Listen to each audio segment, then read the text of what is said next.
Hello বন্ধুরা, আগেরবার আমরা পৌষ মেলা ও সোনাঝুরি হাট একদিনেই ঘুরে বাড়ি চলে এসেছিলাম। এবার আমরা মাত্র দুদিনে শান্তিনিকেতন হয়ে বক্রেশ্বর ঘুরে এলাম। শান্তিনিকেতনে অনেক ভালো ভালো রিসর্ট আছে, তবে সোনাঝুরির প্রকৃত আনন্দ উপভোগ করতে চাইলে আপনাদের সোনাঝুরির হাটের পাশের কোনো রিসর্টে থাকতে হবে। তাই আমরা এবারে রামশ্যাম ভিলেজ রিসর্টে থাকবো বলে বেছে নিয়েছিলাম। এই রামশ্যাম ভিলেজ রিসর্ট সোনাঝুরির হাটের একদম পাশে, তাই এটি একটি ফেমাস রিসর্ট। এই রিসর্টটা উইকেন্ড আর সিজন টাইমে ফুল প্যাকড থাকে, তাই আপনারা যদি এই রিসর্টে থাকতে চান তবে আগে থেকেই বুক করে নেবেন। এই রিসর্টের পাশেই শকুন্তলা আর রোশনাই ভিলেজ রিসর্টও আছে, আপনারা চাইলে ওখানেও থাকতে পারেন। কলকাতা থেকে শান্তিনিকেতনের দূরত্ব মাত্র 164 কিলোমিটার, আর গাড়িতে যেতে সময় লাগে 4 থেকে 4.5 ঘন্টা। আমরা যাব বিরাটি থেকে রওনা দিয়ে আমরা প্রথমে এয়ারপোর্ট 1 নম্বরের ভারত পেট্রোলিয়ামে গেলাম। ওখান থেকে পেট্রোল ভরিয়ে আমরা এয়ারপোর্টের ভেতরের রাস্তা দিয়ে 2.5 নম্বর হয়ে বেলঘড়িয়া এক্সপ্রেসওয়ে ধরলাম।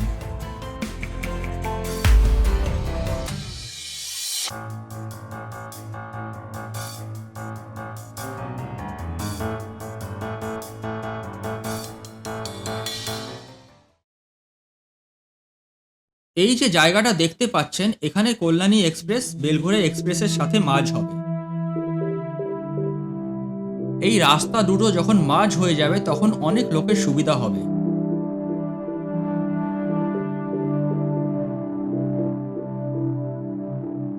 আমরা এখন রাজচন্দ্রপুর টোল প্লাজা দিয়ে যাব। আপনারা চাইলে এই টোলটা অ্যাভয়েড করতে পারেন, তাহলে আপনাদের পুরনো বালি ব্রিজ দিয়ে যেতে হবে। আমরা বাদিকে রাস্তাটা ধরব, আর আপনারা যদি টোল ছাড়া যেতে চান তাহলে সোজা রাস্তা ধরে পুরনো বালি ব্রিজ দিয়ে যেতে পারেন।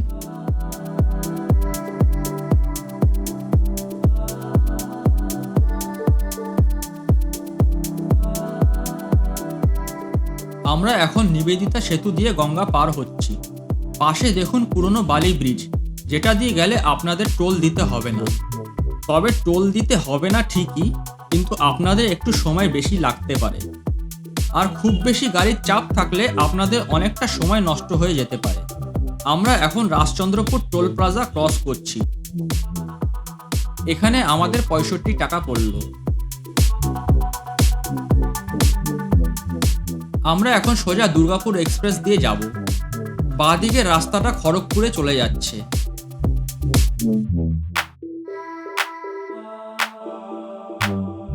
এখন আমরা দানকুনি ক্রস করছি। দানকুনি ফ্লাইওভারের কাজ তখনও চলছিল, তাই আমাদের নিচে দিয়ে যেতে হয়েছিল। এখন এই ফ্লাইওভারটা চালু হয়ে গেছে, তাই আপনারা এই ফ্লাইওভার দিয়ে সহজেই দানকুনি পার হয়ে যেতে পারবেন।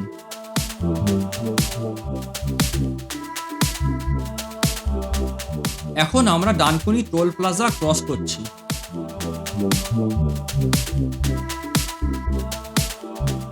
এখানে আমাদের 75 টাকা পড়ল। এই দুর্গাপুর এক্সপ্রেসওয়ে অনেকটাই ভালো হয়ে গেছে, তবুও মাঝে মাঝে ডাইভারশন পাবেন যেখানে যেখানে কাজ চলছে।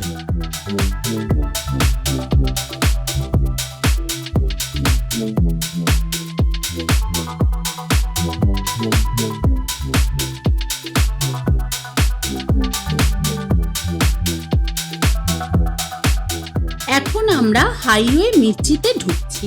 এটা একদম রাস্তার ধারে। এখানে গাড়ি পার্কিং এরও ভালো ব্যবস্থা আছে। এখানে আমরা ব্রেকফাস্টটা করব। নেমেই ডান দিকে ওয়াশরুম আছে, তবে এখানে আপনারা কোনো ননভেজ আইটেম পাবেন না।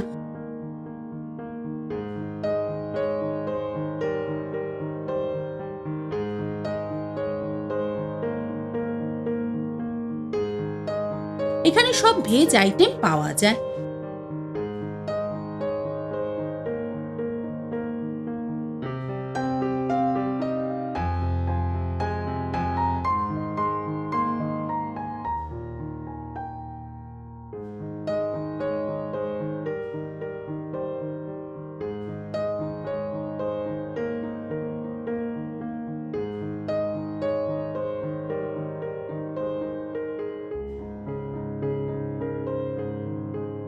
এখানে থাকারও ব্যবস্থা আছে। আমরা আলুর পরোটা চা দিয়ে ব্রেকফাস্টটা সেরে নিলাম। আলুর পরোটা খেতে বেশ ভালো ছিল। ব্রেকফাস্টটা সেরে আবার আমরা রওনা দিলাম সোনাঝুরির উদ্দেশ্যে।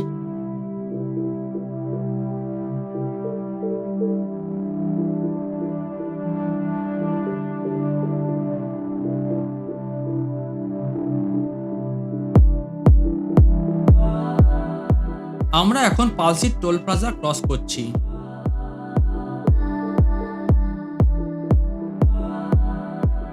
এখানে আমাদের 100 টাকা পড়েছিল। উপর দিয়ে যে রাস্তাটা যাচ্ছে সেটা হলো জিটি রোড।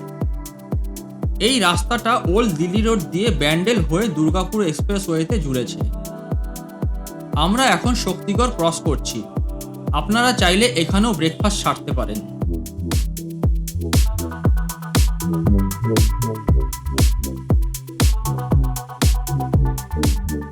এখান থেকে দুর্গাপুর এক্সপ্রেস ছেড়ে দিয়ে বাঁদিকের বর্ধমানের রোডটা ধরতে হবে।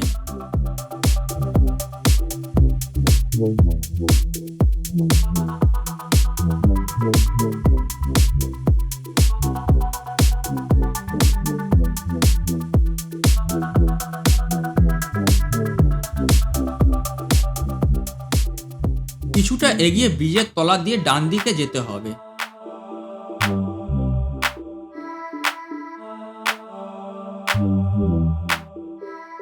এখান থেকে আবার বাঁদিক নিয়ে গুসকারা রোডটা ধরতে হবে।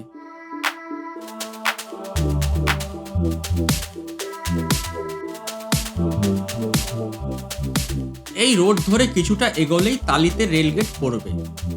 রেলগেট পড়ে যাওয়াতে আমাদের কিছুক্ষণ অপেক্ষা করতে হলো।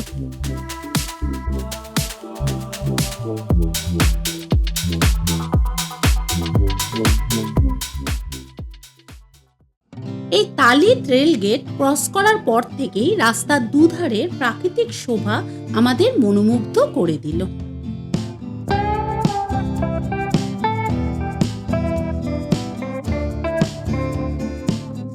রাস্তায় যেতে যেতে চোখে পড়ল সুন্দর সর্ষে ক্ষেত।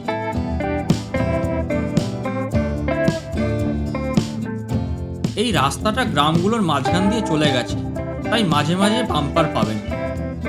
বাম্পার বাদ দিলে রাস্তা বেশ ভালো। এখন আমরা ওরগ্রাম ক্রস করছি। এখান থেকে বোলপুর 31 কিলোমিটার। এখান থেকে শান্তিনিকেতন 24 কিলোমিটার আর তারাপীঠ 83 কিলোমিটার। এখন আমরা গুসকরা ক্রস করছি।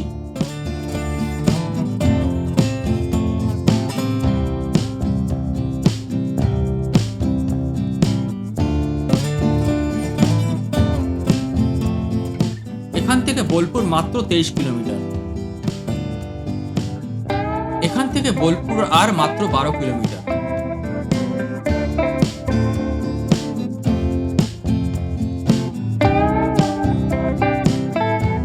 পাশে ভেদিয়া ফ্লাইওভারের কাজ তখনও চলছিল। এখন এই ফ্লাইওভারটাও খুলে দেওয়া হয়েছে, তাই এখন আর আপনাদের আমাদের মতন আন্ডারপাস দিয়ে পার হতে হবে না। এই আন্ডারপাসটা এতটাই সরু যে একদিক দিয়ে গাড়ি গেলে অন্য দিকের গাড়িগুলোকে ওয়েট করতে হয়। এখান থেকে বোলপুর আর মাত্র 10 কিলোমিটার।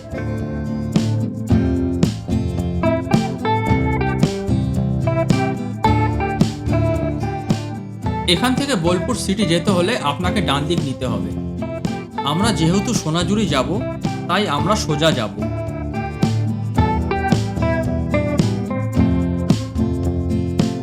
এখান থেকে বাঁ দিক গেলে ইলামবাজার আর ডান দিক গেলে বোলপুর সিটি পড়বে। আমরা এখান থেকেও সোজা রাস্তাটা ধরব।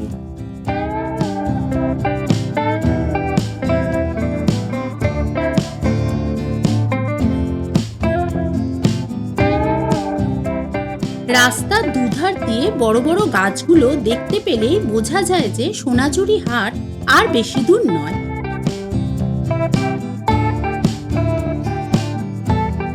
দেখুন কি বিশাল বটগাছটা, যার শেকড়গুলো রাস্তার উপরে ঝুলে রয়েছে।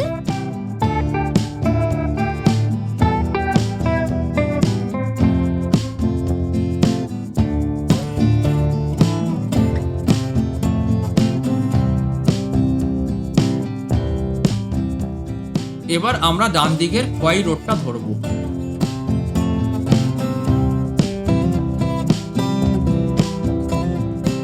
এই রোড ধরে সোজা গেলেই সোনাঝুরি হাট পড়বে। আমরা যাচ্ছি সোনাঝুরি হাটের ঠিক পাশেই রামশ্যাম ভিলেজ রিসোর্টে। তবে বলে রাখি, গুগল ম্যাপে রামশ্যাম ভিলেজ রিসোর্টের ডিরেকশন একেবারে সোনাঝুরি হাটের উপর দিয়ে দেখিয়ে দেয়। তবে আপনারা ওখান দিয়ে যাবেন না, কারণ ওখানে সোনাঝুরি হাটের ভিড় থাকে।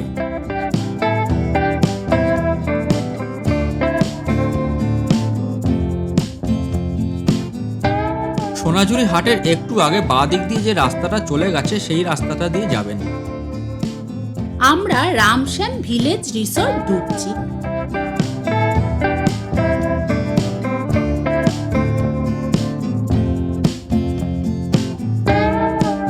ভেতরে গাড়ি পার্কিং এর বেশ বড় জায়গা আছে।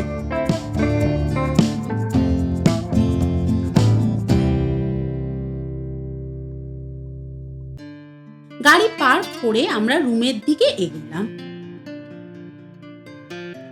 আমরা মার্ট হাউস বুক করেছিলাম। চলুন আপনাদের রুমের ভিতরটা দেখাই। দেখুন, ঢোকার দরজাটা কি সুন্দর বাঁশ দিয়ে তৈরি করা।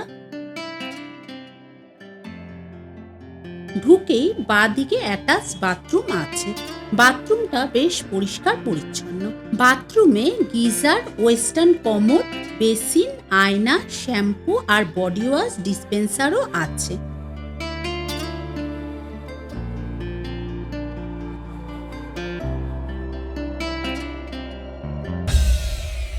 এখানে একটা টিভি আছে, একটা সুন্দর বাঁশের তৈরি ড্রেসিং টেবিল, এসি,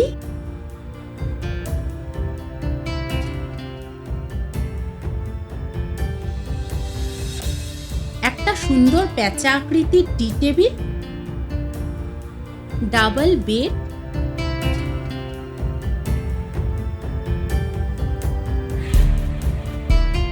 একটা সুন্দর ডিজাইন করা ওয়ার্ড্রপও আছে।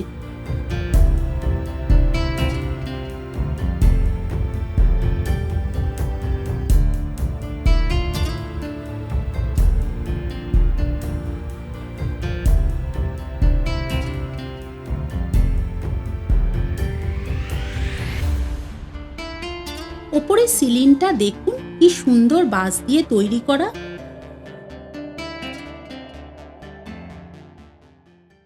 ফ্রেশ হয়ে আমরা ওদের নিজস্ব রেস্টুরেন্টে খেতে গেলাম। এই রামশ্যাম ভিলেজ রিসর্টের রেস্টুরেন্টটাও খুব ফেমাস। এখানে সোনাঝুরি হাটে যারা ঘুরতে আসেন তারাও এই রেস্টুরেন্টে খেতে আসেন, তাই এই রেস্টুরেন্টে উইকেন্ডে বেশ ভিড় থাকে। রেস্টুরেন্টের ভিতরটা বেশ সুসজ্জিত। মেনুতে বিভিন্ন ধরনের আইটেম পেয়ে যাবেন।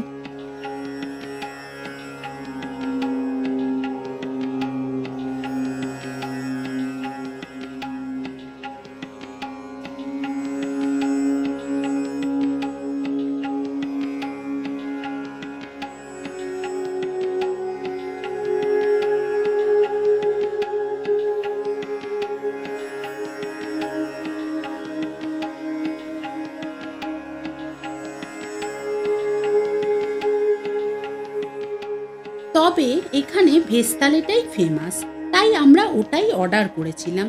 থালিতে বাঁশকাঠি চালের ভাত, ঘি, মুগের ডাল, বেগুন ভাজা, শাক ভাজা, আলু পোস্ত, মিক্স ভেজ, চাটনি, পাঁপড়, স্যালাড, লেবু দিয়েছিল।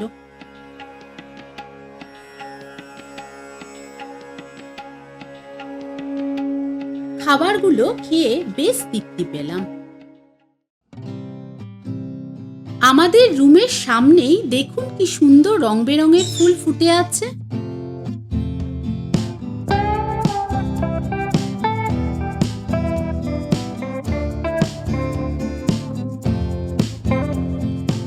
বাইরের বারান্দাটাও কি সুন্দরভাবে সাজানো।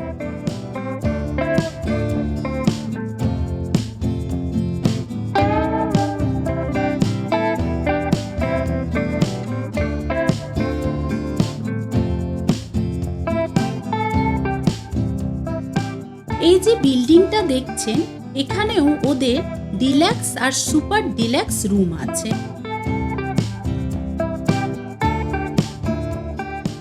উল্টো দিকে একটা সুন্দর সুইমিং পুলও আছে।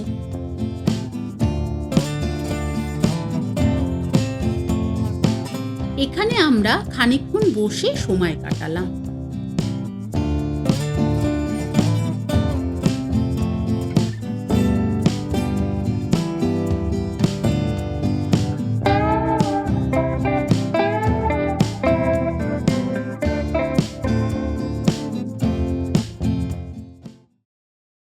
এই রিসর্ট থেকে বেরোলেই সোনাঝুরি হাট, পাশেই টোটো স্ট্যান্ড আছে।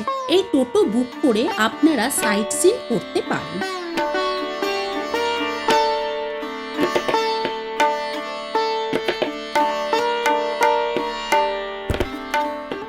এখানে আপনারা খুব সস্তায় ঘর সাজাবার হ্যান্ডিক্রাফট আইটেম থেকে শুরু করে বিভিন্ন ইউনিক হাতের কাজের চুড়িদার, ব্লাউজ, র্যাপার, স্কার্ট এবং শাড়িও পেয়ে যাবেন। মেয়েদের নানান ধরনের অর্নামেন্টসও পেয়ে যাবেন।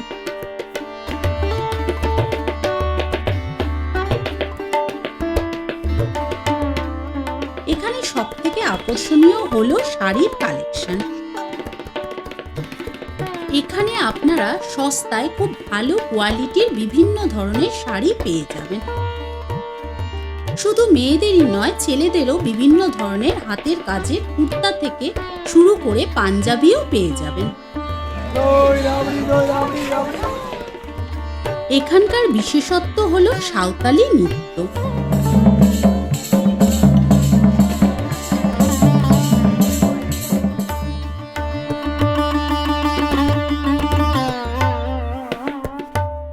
আমরা বেশ কিছুক্ষণ সোনাঝুরি হাটে ঘুরলাম।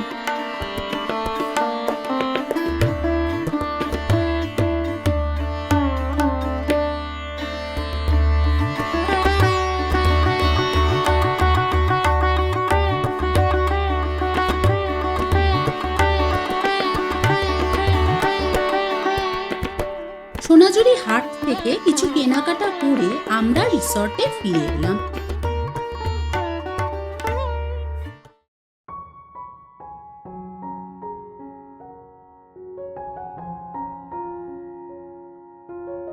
সন্ধে নামার সাথে সাথে এই রিসর্টটা কি সুন্দর আলোয় সুসজ্জিত হয়ে ওঠে।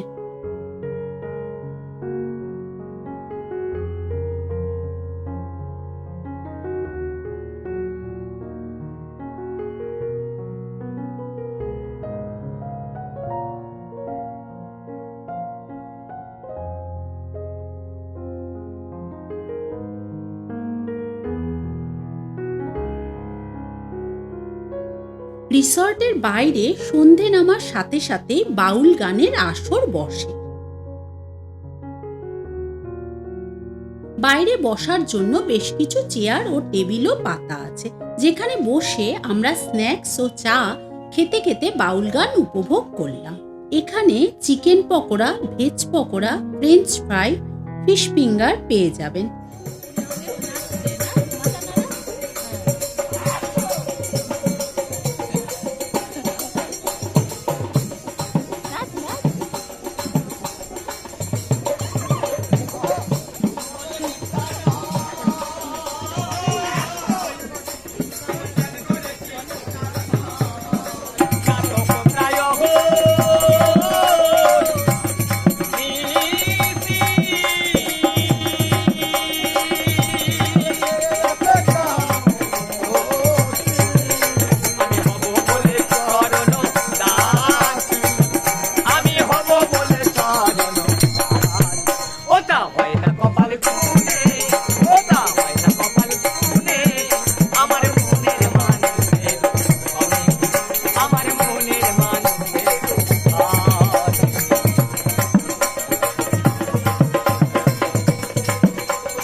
সন্ধেবেলায় সোনাঝুরিতে চায়ের চুমুক দিতে দিতে বাউল গান শোনার অনুভূতি অপূর্ব ছিল। এই সোনাঝুরি হাট এখন পুরো নিস্তব্ধ। এরপর রাতে রিসর্টের চারপাশটা একটু ঘুরে দেখলাম।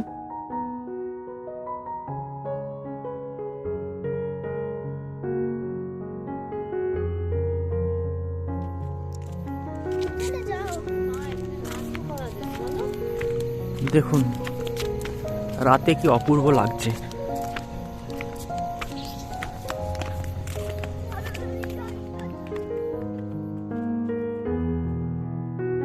দেখুন রাতের বেলা এই সুইমিং পুল ও রিসর্টটা কি অসাধারণ লাগছে।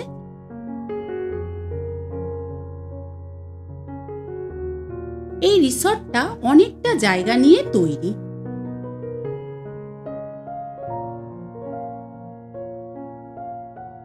হাঁটতে হাঁটতে আমাদের অপর প্রান্তে চোখে পড়ল একটা সুন্দর মহল, যেটা জলের প্রতিফলনে অসাধারণ লাগছিল। রিসর্টের শেষ প্রান্তে সুইস টেন্ট আছে। আপনারা চাইলে এই টেন্টেও থাকতে পারেন। একটা, দুটো, তিনটে, চারটে, 5টা টেন্ট আছে।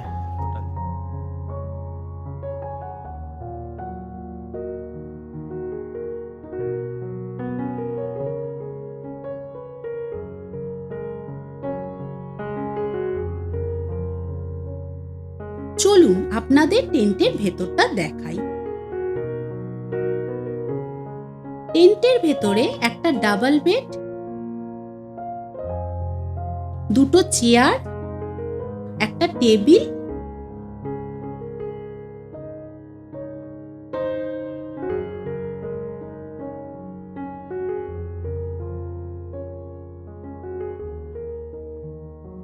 এসি,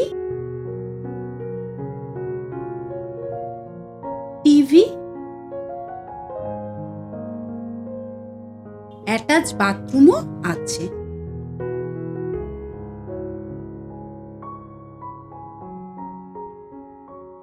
বাথরুমে গিজার, শাওয়ার, বেসিন,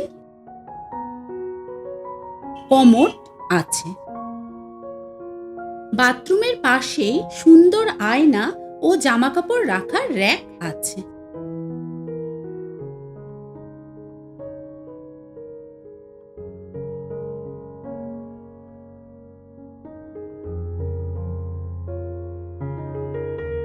এখান দিয়ে পুরো ফুল গাছের সারি আছে। সকালে আসলে আর ভালো লাগবে, সকালে আসবো।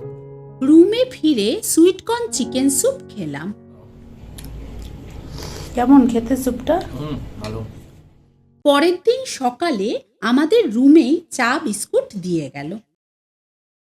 চা বিস্কুট খেয়ে আমরা একটু রিসর্টের বাইরে বেরোলাম।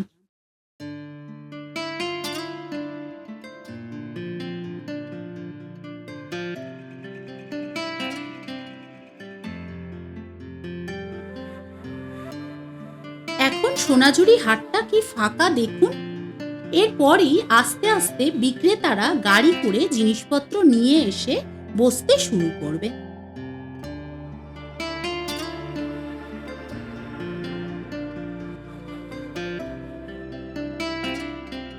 আমরা একটা টোটো বুক করে কোপাই নদী দেখার উদ্দেশ্যে রওনা দিলাম।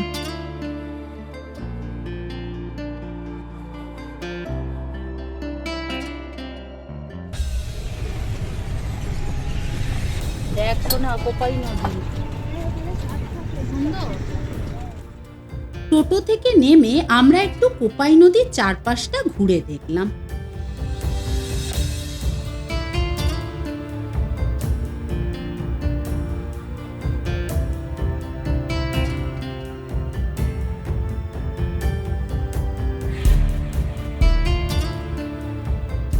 তার মধ্যেই চোখে পড়ল একটা শিবলিঙ্গ, যেটা কোপাই নদীর জলের ওপর ছিল।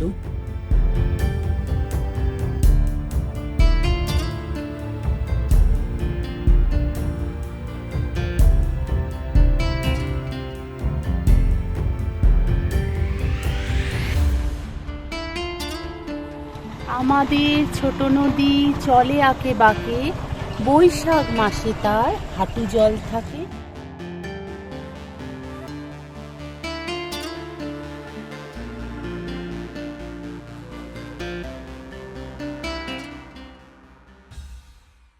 এখানেও যেহেতু ট্যুরিস্টদের আনাগোনা লেগেই থাকে, তাই এখানেও হ্যান্ডিক্রাফট আইটেম নিয়ে কিছু লোকেরা বসেন। তারপর রাস্তায় যেতে যেতে খেজুরের রসের দোকান দেখে দাঁড়িয়ে পড়লাম। আমরা এখানে খেজুরের রস খেলাম।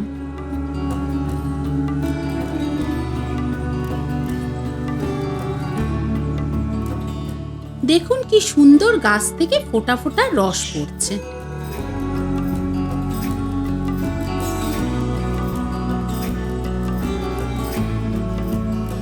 উনি আমাদের গাছ থেকে হাঁড়ি নামিয়ে ফ্রেশ রসটা দিয়েছিল।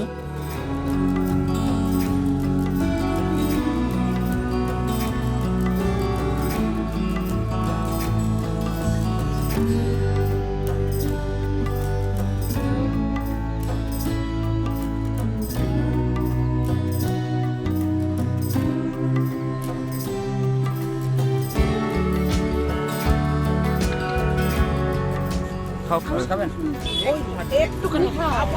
দাদা আটা দাও এক গ্লাস নিতে হবে, টেস্ট হয় না, রসের টেস্ট হয়। ওনাকে দাও, ওনাকে দাও। আমাকে একটু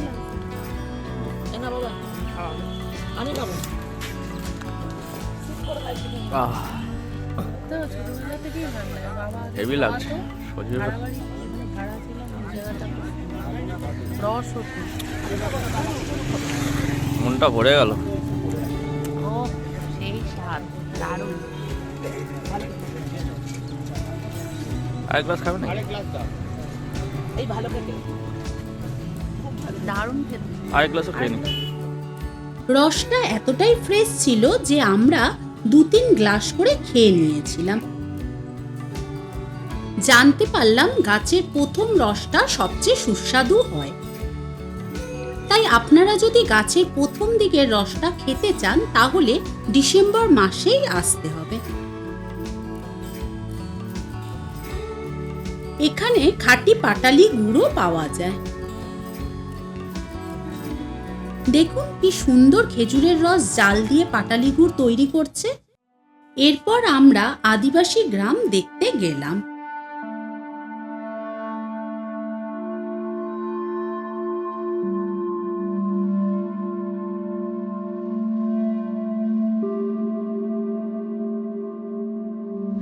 আদিবাসী গ্রাম এটা, বুঝেছিস? সর্ব এটা আদিবাসী গ্রাম। ওই যারা নাচ টাচ করে ওরা এখানে থাকে নাকি?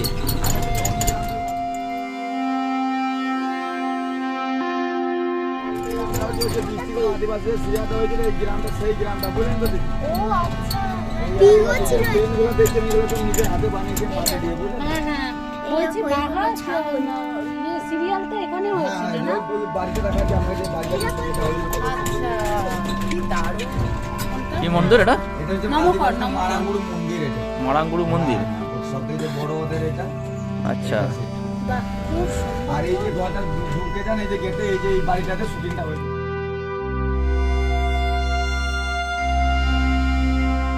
এই যে বাড়িটা দেখতে পাচ্ছেন এখানে ইষ্টিকুটুম সিরিয়ালে শুটিং হয়েছিল।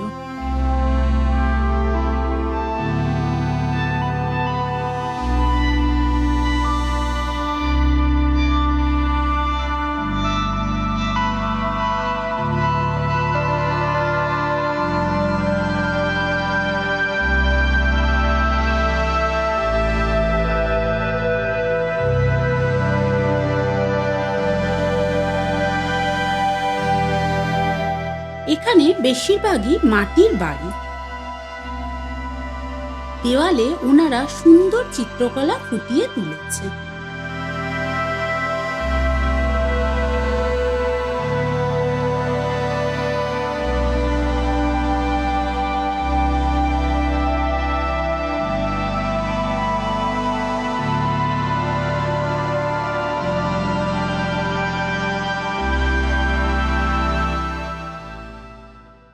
তারপর আমরা পলাশবনি শুটিং এরিয়ায় চলে আসলাম।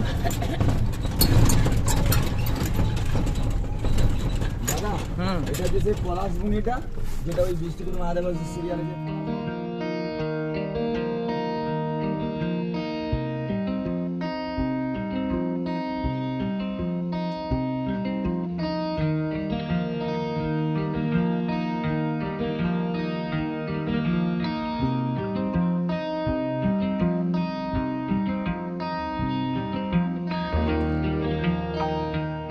এখানে সিনেমা, সিরিয়াল আর গানের শুটিং হয়।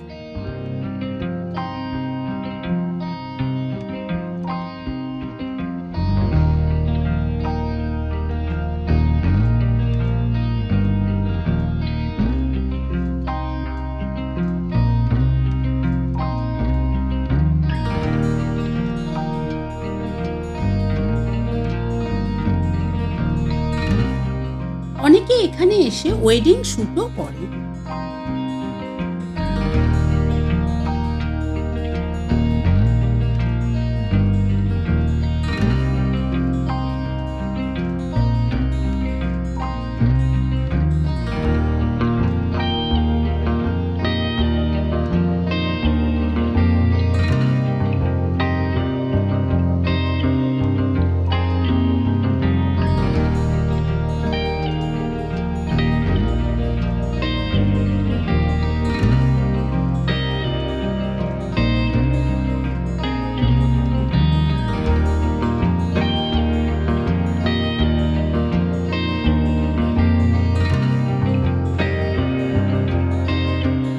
তবে এখানে পিকনিক করা আর জোরে মাইক বাজানো আর আবর্জনা ফেলা নিষেধ, এটা আপনারা মেনে চলবেন।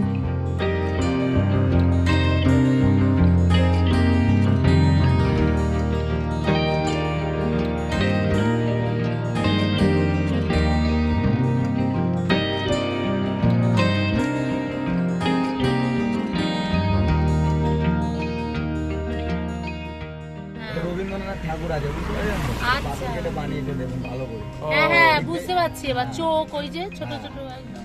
ও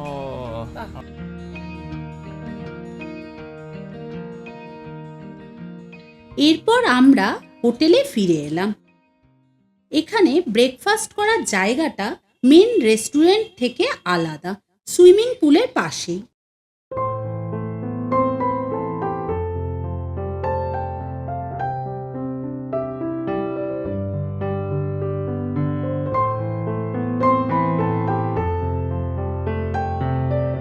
ব্রেকফাস্টে ডিম সেদ্ধ, ঘুগনি, লুচি, সুজি, ব্রেড, বাটার, জ্যাম, চা, কফি, চকোস, জুসও ছিল। ভেতরে খাবারের ব্যবস্থা আছে, তাছাড়া বাইরেও খাবারের জায়গাটা খুব সুন্দরভাবে সাজানো। রিসর্টটা ছেড়ে দেওয়ার আগে চারপাশটা আবার একটু ঘুরে নিলাম।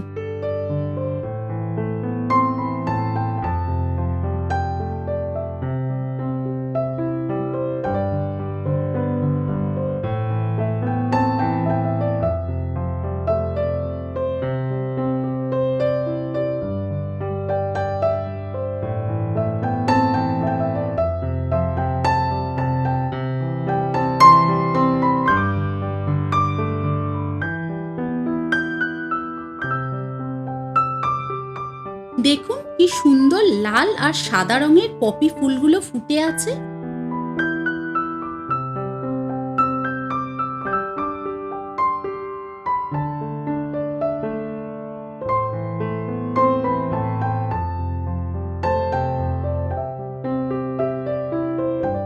এখানে আবার কত বড় বড় সাইজের গাঁদা ফুল ফুটে আছে, দেখতে কি সুন্দর লাগছে।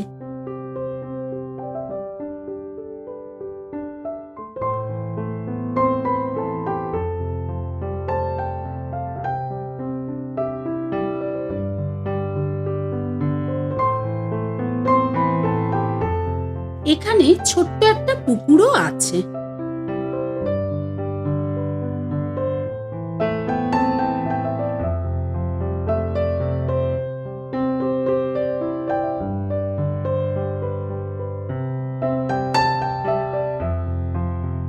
দেখুন পুকুরের মধ্যে হাঁসগুলো কি সুন্দর সাঁতার কাটছে।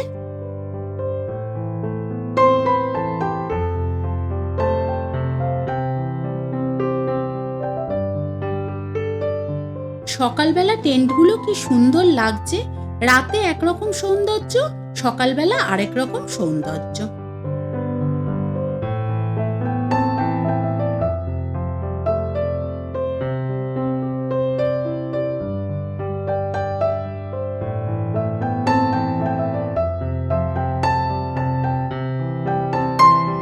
এখানে ওনারা জমিতে বিভিন্ন ধরনের সবজিও চাষ করেন।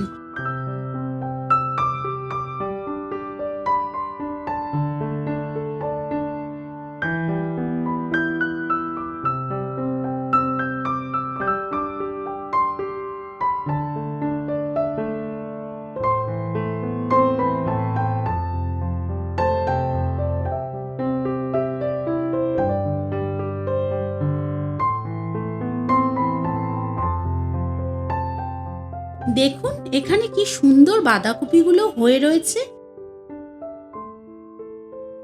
আবার এখানে দেখুন কি সুন্দর বেগুনগুলো ঝুলে রয়েছে।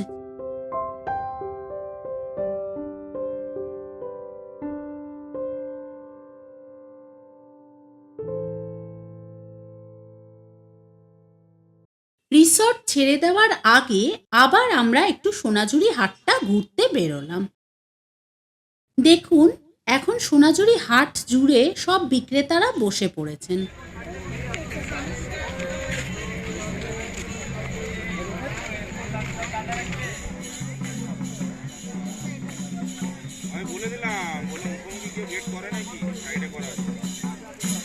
আমরা রামশ্যাম রিসর্ট ছেড়ে এবার সৃজনী শিল্পগ্রাম দেখতে বেরোলাম।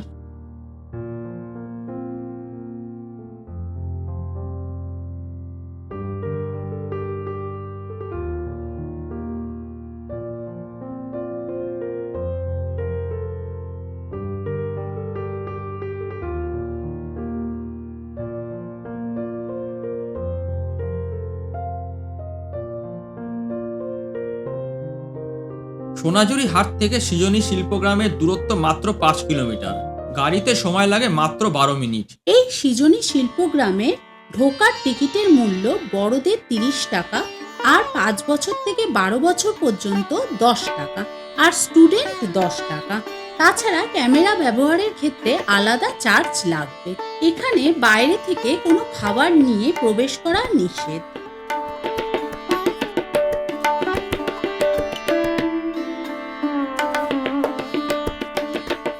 ঢোকার পর মনে হলো আমরা যেন একটা শিল্পের জগতে পৌঁছে গেছি।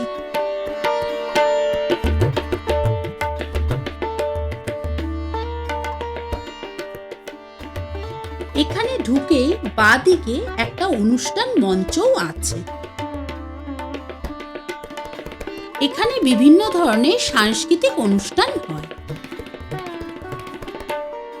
প্রায় 26 বিঘা জমির ওপর গড়ে উঠেছে এই সৃজনী শিল্পগ্রাম। এখানে কোথায় কোথায় কি কি দেখতে পারবেন তার ডিরেকশন এখানে দেওয়া আছে।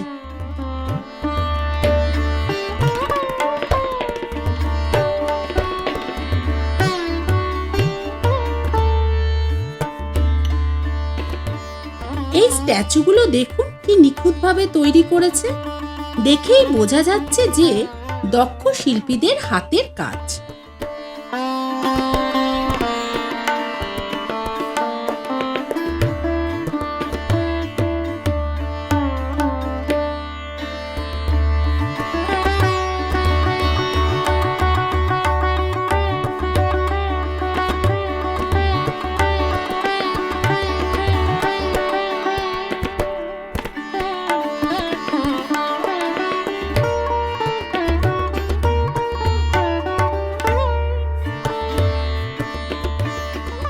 এখানে ভারতের বিভিন্ন রাজ্যের কালচারকে তুলে ধরা হয়েছে। এদের মধ্যে উড়িষ্যা, বিহার, আসাম, ঝাড়খণ্ড, মণিপুর, ত্রিপুরা, আন্দামান ও নিকোবর ঘুরে দেখলাম। এখানে একটা সুন্দর লেকও আছে।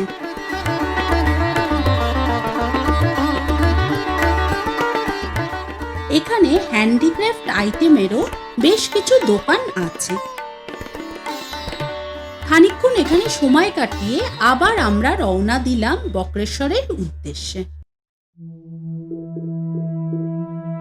বক্রেশ্বর ইলামবাজার ধুবরাজপুর হয়েও যাওয়া যায়, আবার পুরান্দারপুর সিউড়ি হয়েও যেতে পারেন। যেদিক দিয়ে যান আপনার ওই 53 কিলোমিটার মতোই পড়বে, আর সময় লাগবে 1 ঘন্টা 40 মিনিটের মতন। আমরা বক্রেশ্বর সিউড়ি হয়ে যাব। এখান থেকে বক্রেশ্বর মাত্র 53 কিলোমিটার, তাই আপনারা চাইলে এখান থেকেও বক্রেশ্বর ঘুরে আসতে পারেন।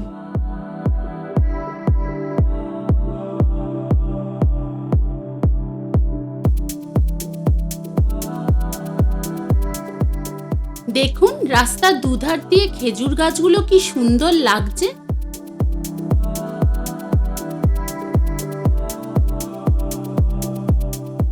আমরা এখন পুরান্দারপুর পৌঁছে গেছি। এখান থেকে সিউড়ি মাত্র 9 কিলোমিটার, আর বক্রেশ্বর 28 কিলোমিটার। আমরা এখন সিউড়ি রেলগেট ক্রস করব।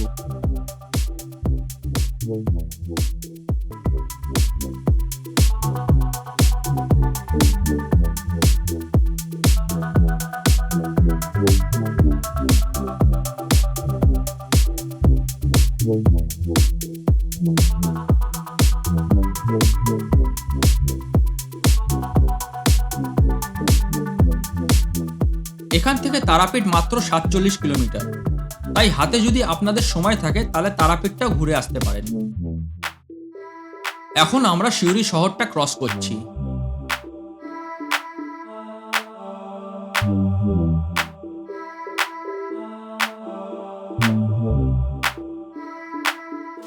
এখান থেকে বক্রেশ্বর মাত্র 20 কিলোমিটার।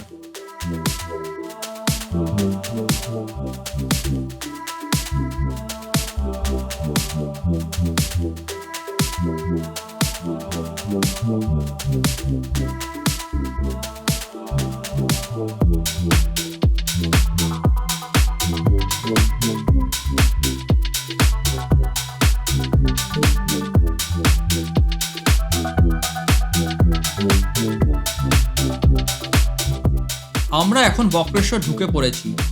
মন্দিরে যেতে গেলে আপনাদের বাঁদিকের গেটটা দিয়ে ঢুকতে হবে। মন্দিরে ঢোকার আগে ডান দিকে বড় কার পার্কিং এর জায়গা আছে, তাই আপনারা যদি গাড়ি নিয়ে আসেন তাহলে এখানে কোনো অসুবিধা হবে না।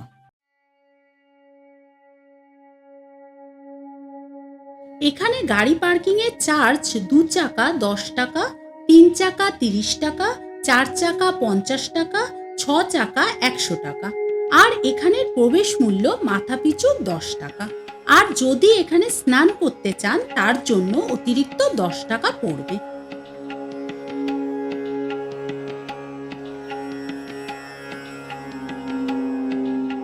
ঢুকেই একটা সুন্দর বটগাছ আছে।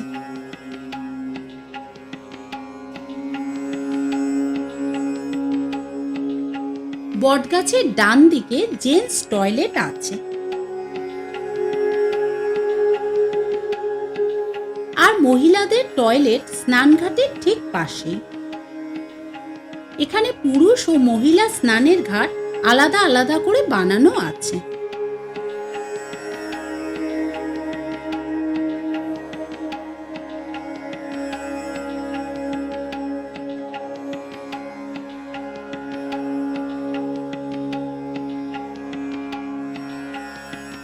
এই জলের তাপমাত্রা সারা বছরই হালকা গরম থাকে, তাই এখানেই স্নান করার জন্য উপযুক্ত। এই স্থানটি 51টি শক্তিপীঠগুলোর মধ্যে একটি বিখ্যাত স্থান হিসাবে পরিচিত।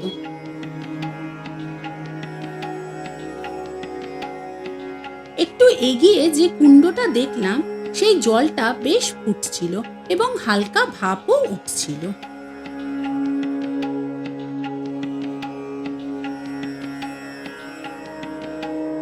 দেখেই বোঝা যাচ্ছিল এই জলটা বেশ গরম, তাই এখানে সেফটির জন্য লোহার জালি দিয়ে ব্যারিকেড করা ছিল।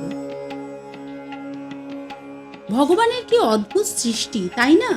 এখানে বছর বছর ধরে প্রকৃতির নিয়মে গরম জল হচ্ছে। এখান থেকে সানসেটটা কি অপূর্ব লাগছে। ওখান থেকে এগোতে মেন কুণ্ডটা আছে, যেটার জল প্রচন্ড গরম। এই জলের তাপমাত্রা সারা বছর 80 ডিগ্রি সেলসিয়াস থাকে। বলা হয় এই কুণ্ডের জল পান করলে যাবতীয় পেটের সমস্যা দূর হয়ে যায়। এই কুণ্ডের জল বোতলে করে এখানে বিক্রি করা হয়। এখানে 5 টাকা, 10 টাকা, 20 টাকা দামের জল নিতে পারেন। আমরা 5 টাকার জলের বোতলটা নিলাম। বোতলটা এতটাই গরম ছিল যে হাত দিয়ে ধরতে পারছিলাম না। এই মেন কুণ্ড থেকে বেরিয়েই মন্দিরে ঢোকার পথ।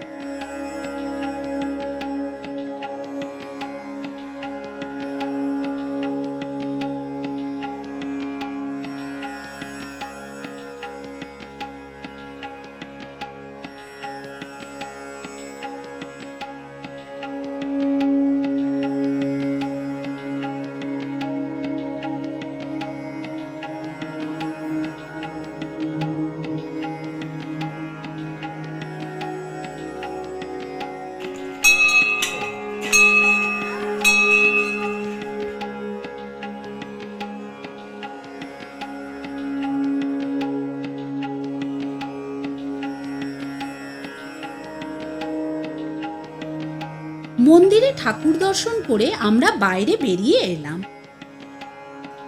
সকালে ব্রেকফাস্ট করার পর আমাদের আর লাঞ্চ করা হয়নি, তাই বক্রেশ্বরের গীতা হোটেলে আমরা একটু ভাত খেয়ে নিলাম। এরপর আমরা বাড়ির উদ্দেশ্যে রওনা দিলাম।